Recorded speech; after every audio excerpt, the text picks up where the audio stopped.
People who argue against fair trade tend to do it on the basis that markets should be as free as possible, and that ultimately this will make everybody richer and therefore benefit people.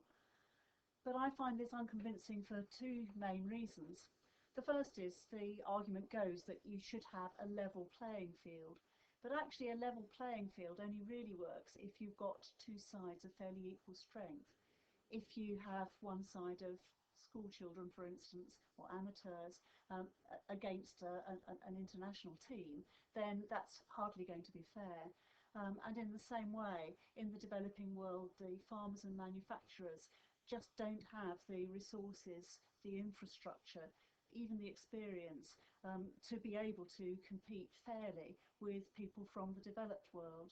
In particular, they're not in a position to be able to negotiate from a position of equal strength with the people who are actually trying to buy their goods from them. In fact, though, it's worse than this. It seems to me it's more unfair than this, because there really isn't a level playing field at the moment. Both America and the European Union give quite substantial subsidies to farmers and other manufacturers, who can therefore actually sell their goods at less than the cost of production. And these goods are increasingly being what can only be called dumped in developing world countries, thereby undercutting their own farmers. People also say that fair trade only benefits a certain proportion of people in the developing world, and that is perfectly true.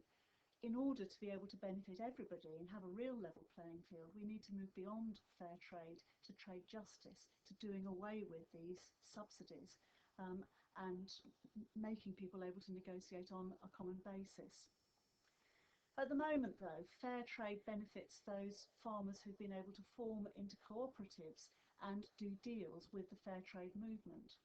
And for me, if you've got to choose between benefiting a certain number of people in the developing world and benefiting nobody, there's absolutely no context.